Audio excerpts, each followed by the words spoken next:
ओ गोरिया चांद के अंजोरिया नियन गोर बाड़ू हो, तोहर जोड़ के हूँ नइखे बेजोड़ बाड़ू हो। हेलो नमस्कार दोस्तों, मैं अंकित एक बार फिर से स्वागत करता हूं आपकी अपनी क्लास एग्री इंस्टीट्यूट यूपी पे। दोस्तों आज हम बात करने जा रहे हैं हिल अपक्रिया। हिल अपक्रिया क्या होती है समझाने की आपको कोशिश करेंगे। आप जब बुक से पढ़ोगे एनसीईआरटी में बहुत ही भारी ये लिखी हुई है हिल अपक्रिया। हम इसको 3 स्टेप में डिस्कस करेंगे, अर्थात हिल अपक्रिया से O2 का बनना। हिल एक रॉबर्ट हिल नाम के एक साइंटिस्ट हुए हैं। उन्होंने अपनी अभिक्रिया एक बताई हुई है कि ऑक्सीजन कैसे बनती है, पेड़ पौधे प्रकाश संश्लेषण द्वारा ऑक्सीजन कैसे बनाते हैं। तो ऑक्सीजन कैसे बनती है यही बताया गया है हिल अपक्रिया में, और कुछ नहीं होता है। तो रॉबर्ट हिल ने 3 चरण दिए हैं ऑक्सीजन बनने के। इन्होंने बताया है कि 3 चरणों में ऑक्सीजन पूरी बन पाती है। जब पौधे प्रकाश संश्लेषण करते हैं तो 3 चरणों में ऑक्सीजन बना पाते हैं। हमने कल डिस्कस किया था कि स्टोमेटा क्या होता है। स्टोमेटा क्या होता है।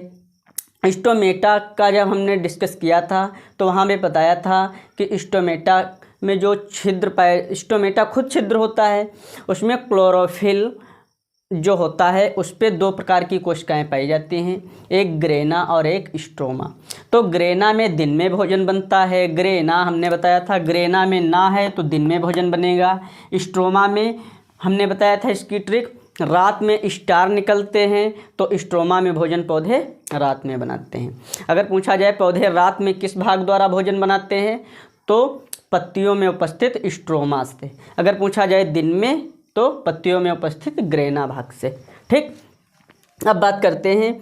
तो ये जो रॉबर्ट हिल साइंटिस्ट थे, इन्होंने 3 चरण दिए हैं, ऑक्सीजन बताया है 3 चरणों में पूरी होती है, बन पाती है। तो पहला जो बताया इन्होंने तो बताया कि प्रकाश से पर्णहरिम सक्रिय होकर के ठीक ग्रेना से एडीपी से एटीपी का निर्माण कर देता है। पहला इन्होंने क्या स्टेप दिया है कि जब प्रकाश निकलता है तो जो पर्णहरिम होता है, वो पर्णहरिम सक्रिय हो जाता है, अर्थात हरा रंग जिसको क्लोरोफिल आप लोग कहते हो, वो क्लोरोफिल बेटा क्या हो जाता है, सक्रिय हो जाता है। और जब क्लोरोफिल सक्रिय हो जाता है तो ग्रेना भाग में एडीपी से एटीपी बन जाता है। पहला चरण इन्होंने ये बताया है। अब एटीपी को क्या कहते हैं, ऊर्जा के सिक्के।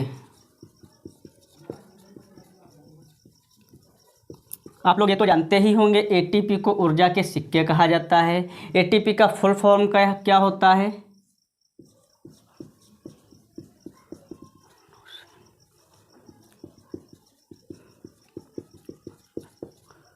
एटीपी का पूरा नाम होता है एडेनोसिन ट्राइफॉस्फेट। एडेनोसिन ट्राइफॉस्फेट कब बन पाता है, एडेनोसिन ट्राइफॉस्फेट तब बनता है जब क्लोरोफिल पर प्रकाश पड़ता है। जब क्लोरोफिल पर प्रकाश पड़ता है तो एटीपी का निर्माण हो जाता है।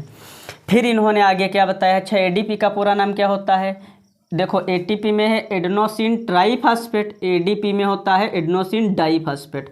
बस डी की जगह पे डाई आ जाता है, बस इसकी जगह पे डाई कर लेना, बस एडेनोसिन डाइफॉस्फेट। ठीक, अब दूसरी अभिक्रिया इन्होंने बताया कि ऑक्सीजन कैसे बनेगी। जो सक्रिय पर्णहरिम होता है, सक्रिय पर्णहरिम अर्थात क्लोरोफिल, ठीक ये वाला, ये क्या करता है, प्रकाश की उपस्थिति में जल को 2 भागों में तोड़ देता है।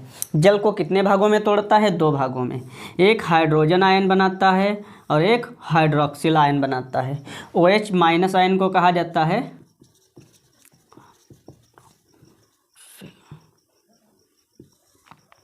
इसको कहा जाता है हाइड्रोक्सिल, और इसको H का तो मतलब हाइड्रोजन होता ही है। ठीक, तो उम्मीद करता हूँ कि 2 आप स्टेप समझ गए होंगे। हिल अपक्रिया आती है लिखने को बोर्ड परीक्षाओं में, आप लोग लिख सकते हो। ऑक्सीजन 3 चरणों में बनती है हिल के हिसाब से। इन्होंने बताया है कि पहले क्या होता है, पर्णहरिम सक्रिय होता है तो ग्रेना भाग में एटीपी को बनाता है। पहले में याद कर लेना, एटीपी बनता है जब पर्णहरिम सक्रिय होता है अर्थात प्रकाश पड़ता है। दूसरे में बताया है जब पर्णहरिम सक्रिय होता है तो जल को 2 भागों में तोड़ देता है। ये जो H2O होता है ये 2 भागों में टूट जाता है, हाइड्रोजन और OH माइनस आयन में। ठीक, देखो अगर 4 भाग जल हो और इस पे प्रकाश पड़ रहा हो क्लोरोफिल पे, क्लोरोफिल हो और जल हो, प्रकाश पड़ रहा हो इस पर, तो 2 भाग हाइड्रोजन नहीं 4 भाग हाइड्रोजन के और 4 भाग हाइड्रोक्सिल आयन के बन जाते हैं। समझ रहे हो। अब जो ये हाइड्रोक्सिल आयन है यही आगे चल करके आपस में जुड़ करके ऑक्सीजन बना देते हैं। देखो यहाँ पे लिखा है तीसरा चरण हमने कि प्रकाशिक अपघटन से उत्पन्न हाइड्रोक्सिल आयन, प्रकाशिक अपघटन से उत्पन्न हाइड्रोक्सिल आयन आपस में जुड़कर O2 का निर्माण कर देते हैं। अब जो ये आयन थे हाइड्रोक्सिल आयन, यही जब आपस में जुड़ते हैं, देखो 4 हाइड्रोक्सिल आयन है तो 2 भाग ये जल बन गया, H2O क्या होता है, H2O जल होता है और ऑक्सीजन गैस बन जाती है। अब ऑक्सीजन गैस जो होती है ये क्या होती है भैया, हवा से हल्की है इसलिए ऊपर को एरो लगाया। अब ऑक्सीजन गैस बन गई, बस ऑक्सीजन ही बनाना होता है हिल अपक्रिया में। ठीक, अब ये स्ट्रोमा से निकल जाती है और हम लोग सांस में ले लेते हैं। अब बताओ पेड़ पौधे ऑक्सीजन कैसे बनाते हैं, फिर से बता रहे हैं, समझ लो। हिल, रॉबर्ट हिल था इनका पूरा नाम। तो रॉबर्ट हिल ने बताया है कि 3 चरणों में ऑक्सीजन बनती है। पहले में क्या होता है, जब प्रकाश पड़ता है हरे भाग पर पौधे के, जब हरे भाग पे प्रकाश पड़ता है तो ATP का निर्माण होता है, अर्थात ऊर्जा के सिक्कों का निर्माण होता है। ठीक, दूसरे में बताया है जब हरे भाग पर प्रकाश पड़ता है, हरे भाग पर प्रकाश पड़ता है तो जल को 2 भागों में तोड़ता है। किसको, जल को अब की तोड़ा है। बस देखो पर्णहरिम सक्रिय होता है, उस ऊपर भी पर्णहरिम सक्रिय होता है, नीचे भी। बस ऊपर क्या होता है, ग्रेना में ATP का निर्माण होता है, नीचे क्या होता है, जल को 2 भागों में तोड़ता है। बस यहाँ से याद कर सकते हो आप लोग, जल को 2 भागों में तोड़ता है, ये याद कर लो।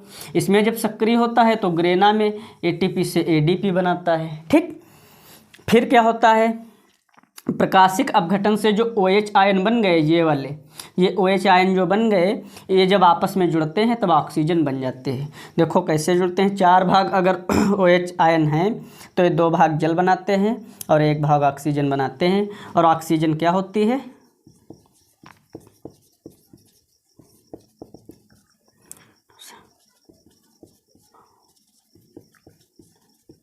हमने लिखा ऑक्सीजन क्या होती है, स्टोमेटा से बाहर आ जाती है। समझ रहे हो। तो इस तरीके से ये ऑक्सीजन आपकी कंप्लीट हो गई। उम्मीद करता हूँ कि आपको हिल अपक्रिया समझ में आ गई होगी। 6 नंबर का ये क्वेश्चन आता है। ठीक, प्रकाश संश्लेषण का महत्व अब बताएंगे। ठीक, अब क्या बताने जा रहे हैं, अब हम प्रकाश संश्लेषण का महत्व बताने जा रहे हैं। आप लोग स्क्रीनशॉट ले लीजिए। तो आप लोग देख सकते हो हमने यहाँ पर लिखा प्रकाशिक अपक्रिया जो होती है इसमें प्रकाश संश्लेषण द्वारा ऑक्सीजन बनती है, 3 चरणों में पूरी होती है। और ऑक्सीजन जो बनती है मतलब प्रकाश संश्लेषण जो होता है, पौधे अपना भोजन बनाते हैं, उसका महत्व क्या है, महत्व पूछा जाता है। देखो भोज्य पदार्थों का निर्माण होता है। महत्व में सबसे पहले बात करें तो भोज्य पदार्थों का निर्माण, आपको पता है धरती पे जितनी भी सजीव वस्तुएं हैं वो भोजन के लिए सूर्य पर ही डिपेंड करते हैं। अगर पौधे प्रकाश से भोजन अपना ना बनाएं तो धरती पे कोई भी जीव जिंदा नहीं रहेगा। जैसे हम अगर बात करें, इसमें देख सकते हो घास, घास को कौन खाता है, घास को खाती है बकरी। ठीक, और बकरी को कौन खा लेता है, मानव खाता है। मानव को कौन खा लेता है, शेर खा लेता है। अर्थात उत्पादक हुआ घास, घास अगर ना हो तो क्या बकरी जिंदा रहेगी, भेड़ जिंदा रहेगी। अर्थात शाकाहारी लोग जिंदा नहीं रहेंगे, शाकाहारी, ये सर्वाहारी, ये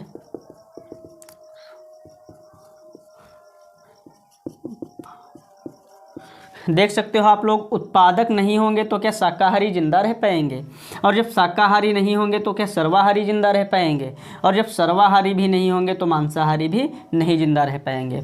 अर्थात उत्पादक बहुत ही ज़रूरी होते हैं। अर्थात प्रकाश संश्लेषण जो होता है वो बहुत ही ज़रूरी होता है भोज्य पदार्थों के निर्माण के लिए। इनको खाना मिलता है सूर्य से। ठीक, इनको भी खाना मिलता है सूर्य से, क्योंकि सूर्य जब भोजन बनाता है तब ये शाकाहारी लोग खाते हैं और इन्हीं को सर्वाहारी खा लेते हैं। मांसाहारी सर्वाहारी को खा लेते हैं, लेकिन ये सर्वाहारी उत्पादक जो होते हैं इन्हीं से तो भोजन लेते होंगे।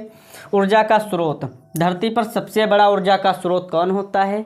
मेरे प्यारे बच्चों, धरती पर सबसे बड़ा ऊर्जा का स्रोत सूर्य ही है। अगर प्रकाश संश्लेषण पौधे ना करें तो हमें ऊर्जा नहीं मिल पाएगी और हम हष्ट पुष्ट नहीं दिख पाएंगे। और भी कई चीज़ें होती हैं, मशीनें चलती हैं, कल कारखाने चलते हैं, सब ऊर्जा से ही चलते हैं और नहीं चल पाएंगे। तो प्रकाश संश्लेषण से हमको ऊर्जा मिलती है। जीवनदायिनी गैस अर्थात O2 का निर्माण, ये तो आप लोगों को पता ही होगा कि O2 का निर्माण कौन करता है? प्रकाश संश्लेषण द्वारा ही होता है। जब प्रकाश निकलता है तो पेड़ पौधे कार्बन डाइऑक्साइड गैस ले लेते हैं और ऑक्सीजन गैस हमें दे देते हैं, जो अभी हिल अपक्रिया में दिया था। वायुमंडल का नियंत्रण, वायुमंडल का नियंत्रण तो बहुत अच्छे से करते हैं। आप लोग देख सकते हो जो CO2 होती है धरती पर कितनी है? 0.03% है वायुमंडल में।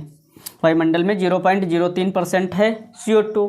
अगर ये कम हो जाए तब भी ताप गिर जाएगा, अगर ये बढ़ जाए तो मौसम गर्म हो जाएगा। तो पेड़ पौधे जब अपना भोजन करते हैं तो कार्बन डाइऑक्साइड को खा जाते हैं।